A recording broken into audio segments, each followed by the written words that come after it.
হযরত হামজা সৈয়দুস শুহাদা। যত শহীদ আছে সব শহীদদের সর্দার হচ্ছেন হযরত হামজা রাদিয়াল্লাহু তাআলা। রাসূলের চাচা ছিলেন, বীর পালোয়ান ছিলেন, শক্তিধর যুবক ছিলেন। ওনার আক্রমণ ছিল অদ্বিতীয় আক্রমণ। উহুদের যুদ্ধের মধ্যে উনি শহীদ হন। উহুদ যুদ্ধের মধ্যে যখন তিনি লড়াই করতে লাগলেন, যখন তিনি আক্রমণ করতেন, কাফেরদের দেহগুলো শুকনো পাতার মতো ঝরতে থাকত। কাফেরদের দেহগুলো শুকনো পাতার মতো ঝরে পড়তো, এমন ভাবে আক্রমণ করতেন। পিছন থেকে কাপুরুষের মতো ওনাকে বর্ষা মেরে শহীদ করা হয়। যিনি বর্ষা মেরে শহীদ করেছিলেন সে ছিল ওয়াহশী ইবনে হারব। তিনি পরবর্তীতে মুসলমান হয়েছিলেন বটে। তিনি নিজে বর্ণনা করেন, আমি ছিলাম জুবাইর ইবনে মুতঈমের গোলাম। এই জুবাইর ইবনে মুতঈমের চাচা বদরের যুদ্ধে নিহত হয়েছিল। তুমা ইবনে আদি বদরের যুদ্ধে যখন নিহত হয়েছিল, তখন আমাকে বলা হয়েছিল উহুদ যুদ্ধের মধ্যে যে তুমি যদি মুহাম্মদের চাচা, আমার চাচার বিনিময়ে মুহাম্মদের চাচাকে তুমি হত্যা করতে পারো, তাহলে তুমি আজাদ, তুমি মুক্ত, তুমি স্বাধীন হয়ে যাবে। যখন এরকম আমাকে অফার দেওয়া হলো, আমি চিন্তা করলাম এটা সুবর্ণ সুযোগ। আজাদ হওয়ার লালসায় আমি উহুদ যুদ্ধের মধ্যে আসি। উহুদ যুদ্ধের মধ্যে আসার পরে আমি কারোর সাথে লড়াই করতেছি না। ওয়াসি বলেন, আমি কারোর সাথে লড়াই করি না, একমাত্র আমি খুঁজতেছিলাম হযরত হামজাকে। আমি দেখলাম হযরত হামজা কাফেরদের মধ্যে উগ্র ও উত্তেজিত উটের মতো সামনে যা কিছু পাচ্ছে তছনছ করে শেষ করে দিচ্ছে, যা কিছু সামনে পাচ্ছে। আমি সুযোগ খুঁজতে লাগলাম আক্রমণের জন্য। একবার দেখলাম তিনি আমার দিকে আসতেছেন, তখন আমি পাথর অথবা গাছের আড়ালে লুকিয়ে গেলাম। আমি সামনে গেলাম না। আমার সামন থেকে সাইবা ইবনে আব্দুল উজ্জা গেল। সাইবা ইবনে আব্দুল উজ্জা যখন গেল, তখন হামজা কি করলো? চিৎকার মারলো, হুঙ্কার মারলো। এমন হুঙ্কার, হে লজ্জাস্থান কর্তনকারিনীর বাচ্চা, হে তোর মা ছিল খুতনাকারিনী, আজকে তুই আমার সামনে আসছিস। এই বলে তিনি ওনার তরবারি দিয়ে এমন আঘাত করলেন, দেহ থেকে মাথাটাকে আলাদা করে দিলেন। মনে হলো এই দেহের মধ্যে কোনোদিন মাথা ছিল না। ওসি বলেন, আমি সুযোগ খুঁজতে লাগলাম। সুযোগ খুঁজতে এক সময় আমার মনের মতো জায়গা যখন আমি পেয়ে ফেললাম, তখন বর্ষা নিক্ষেপ করলাম। বর্ষা নিক্ষেপ করার পরে তার পেটের মধ্যখান দিয়ে ঢুকি উরুর মাঝখান দিয়ে বাহির হয়ে যায়। তারপরেও তিনি আমার দিকে আসতেছিলেন, কিন্তু পারলেন না, পড়ে গেলেন। যখন আমি তাকে শহীদ করে দিলাম, আমি চলে গেলাম তাঁবুর মধ্যে। কারণ আমার কারোর সাথে যুদ্ধ করার আমার কোনো উৎসাহ নাই। আমি আসছিলাম আজাদির জন্য, তো আমি তো আজাদ হয়ে গেলাম। জুবাইর ইবনে মুতঈমকে গিয়ে বললাম, হে জুবাইর ইবনে মুতঈম, আমার কাজ শেষ করেছি, এখন থেকে আমি আজাদ।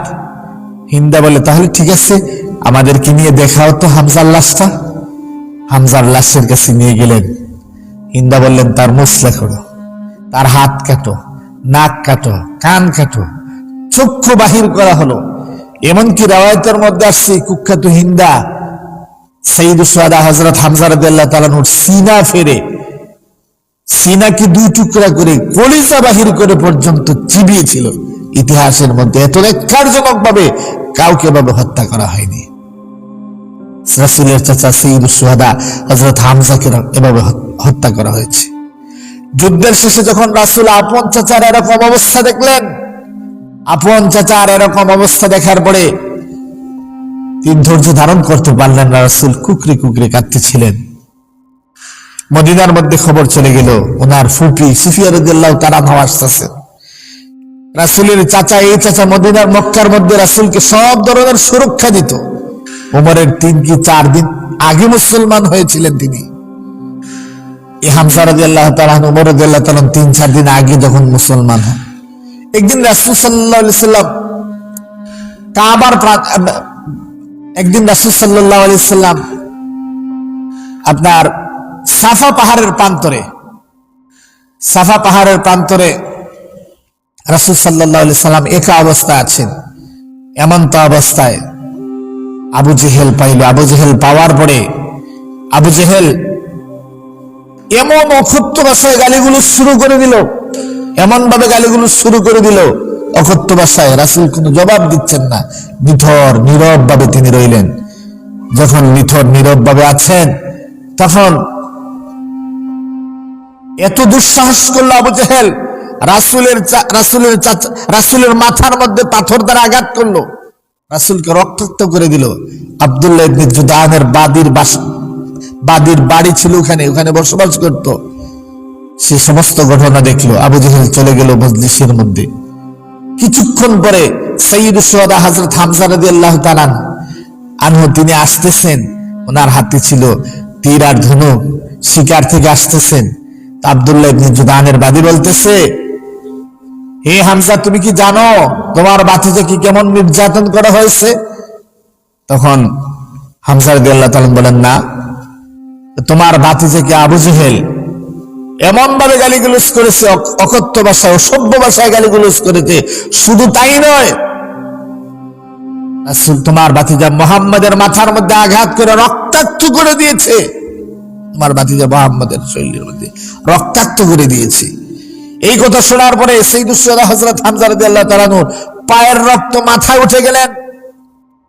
তিনি সোজা চলে গেলেন আবু জেহেলের কাছে, গিয়ে বললেন, হে নির্লজ্জ বায়ুতে কি তোর এত বড় স্পর্ধা, এত বড় সাহস! আমি আমার ভাতিজার ধর্মে থাকার পরেও তুই আমার ভাতিজার গায়ে আঘাত করস? তোকে এত স্পর্ধা কে দিল, এত সাহস কে দিল? এই কথা বলে তিনি ওনার হাতের ধনুক দ্বারা এমন ভাবে মাথার মধ্যে আঘাত করলেন, আবু জেহেলের মাথাকে রক্তাক্ত করে দিল। যখন আবু জেহেলের মাথা রক্তাক্ত হয়ে গেল, দলের নেতা, মক্কার সর্দার, মক্কার বড় নেতা, সুপার পাওয়ার মক্কার আবু জেহেল, এই আবু জেহেল রক্তাক্ত। তার কওমের লোক মাখজুম, বনু মাখজুম আর বসে থাকতে পারে না। বনু মাখজুম একত্রিত হয়ে গেল প্রতিশোধ নেওয়ার জন্য। আর অপর দিক দিয়ে হামজা রাদিয়াল্লাহু তাআলা, সেও সাধারণ মানুষ নয়, কুরাইশের লোক, হাশিমের লোক। হাশমিরা বলল, না, আমাদের সন্তানকে কিছু করবে আর আমরা বসে থাকবো, বনু মাখজুম আমার সন্তানকে কিছু করবে, বসে থাকবো, সেটা হতে পারে না। উভয় দল যুদ্ধের জন্য রেডি হয়ে গেল। এমন তো অবস্থা, আবু জেহেল দেখলো অবস্থা বিভীতিক। কয়টা যেন লাশ কার পরে বলা যায় না। এ কারণে আবু জেহেল বলে, লোকেরা থামো, এখানে তার কোনো দোষ নাই, আমারই দোষ। আমি তার ভাতিজা মুহাম্মদকে আগে আঘাত করেছিলাম, রাসূলকে এভাবে সুরক্ষা দিয়েছিল। এই চাচা আজকে রক্তাক্ত অবস্থায়, রাসূলের চাচার কলিজা বাহির করা। রাসূল দেখে আপনার কাঁদতেছেন, রাসূলের আপনার কান্না আসতেছে, এমন ভাবে কান্না, কুকরে কুকরে কাঁদতেছিলেন। সুফিয়া রাদিয়াল্লাহু তাআলা যখন মদিনা থেকে আসতেছেন, মদিনা থেকে আসার পরে, উহুদের জমিনে আসার পরে রাসূল বললেন জুবাইরকে, জুবাইর, তোমার আম্মাকে বাধা দাও, যদি দেখেন না দেখেন, কারণ এই অবস্থা, বাইয়ের রক্তাক্ত লাশ যদি দেখে মহিলা মানুষ বরদাস্ত করতে পারবে না। তখন সুফিয়া রাদিয়াল্লাহু তাআলা বললেন, মাতাম করে দিতে পারে, মাতাম করা শুরু করে দিতে পারে। এখানে রাসূল নিষেধ করেছেন। মাতাম তো ইসলাম সমর্থন করে না, মাতাম ইসলাম এটা সাপোর্ট করে না, মাতাম করে দিতে পারে। এ কারণে সাইয়্যিদুশ শুহাদা হযরত হামজা রাদিয়াল্লাহু তাআলা আপন বোনকে রাসূল নিষেধ করলেন। আজকাল তো দেখা যায় মাতাম করে মানুষ শরীরকে রক্তাক্ত করে, রাজপথে বাহির হয়ে রক্তাক্ত করে, এটা ইসলাম সমর্থন করে না। যেখানে সাইয়্যিদুশ শুহাদা হযরত হামজার বেলায় নাই, আর কার বেলায় থাকতে পারে? সুফিয়া রাদিয়াল্লাহু তাআলা বললেন, আমি বরদাস্ত করতে পারবো, আমাকে দেখার সুযোগ দাও। আমার আপন ভাই, রক্তের ভাই পৃথিবী থেকে বিদায়, সে চলে যাবে, একটা নজর আমি দেখি। তখন রাসূল সাল্লাল্লাহু আলাইহি ওয়াসাল্লাম দেখার সুযোগ দিলেন, দেখলেন, ইন্না লিল্লাহ পড়লেন, ধৈর্য ধারণ করলেন, আল্লাহ রাব্বুল আলামিনের কাছে দোয়া করলেন। এই ছিল সাইয়্যিদুশ শুহাদা হযরত হামজা রাদিয়াল্লাহু তাআলা।